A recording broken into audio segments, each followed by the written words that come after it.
Home Show. Phil from Point Comfort has a question about coastal painting. Yeah, they're getting ready to do some, Tom, and they want to get it right, so they've come to you. Phil writes to us, we live 60 feet from the water's edge, so we do have high humidity and wind here. Our house is sided with smartboard, sorry, not hardy.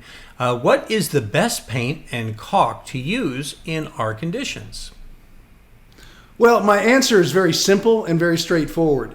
Go to a paint store. It depends where you are. I know when I used to live on Galveston Island, I used to go to Ideal Lumber, and they had the Pittsburgh paint products. So I would get the paints that they're selling to everybody on the island because they had great results. It was called Manor Hall. But that was a long time ago. That was 20 years ago. Today, the paints are really formulated well. So it's not that big of a issue about what brand you get. You want to go to a paint store, whether it's Sherwin-Williams, Benjamin Moore, there's a bunch of them, whatever's local to you, so you can go back and forth and pick up little things that you need and more paint if needs be. But the fact of the matter is they will have formulation.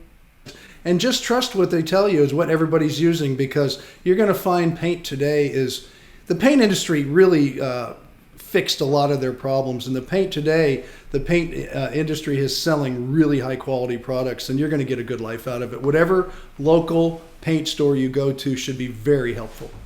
Tom, when you're painting on the coast, is it the same rule you use when you're painting a house anywhere else? Is a primer and 2 coats or just 2 coats, or is there a difference in that Charlie. part of it? And I can't answer that, and I'll tell you why. Because today, most of the really good paints are called self-primers. So there's no priming at all, especially if it's on a pre-painted surface, which I think this gentleman probably already has paint on there. So the rules are clean it, make sure it's dry, make sure you don't have a hurricane on the Gulf coming, make sure you're not painting in direct sunlight, work your shade patterns all the way around the building as you put on the paint so it has some time to cure before the hot sun hits it. And it's the same rules as whether it's in Houston, or in Texas, or on the coast. Weather conditions are everything. If you had raw wood, you would talk to your paint company. They might tell you for that particular paint, we're going to recommend a initial primer because it's raw. It doesn't have primer on it. But let's go to the Hardy product. It comes with a primer. You don't have to worry about it. Usually you don't have to deal with a primer at all. You go directly with 2 coats of the new paints, and most of them are what they call self-priming.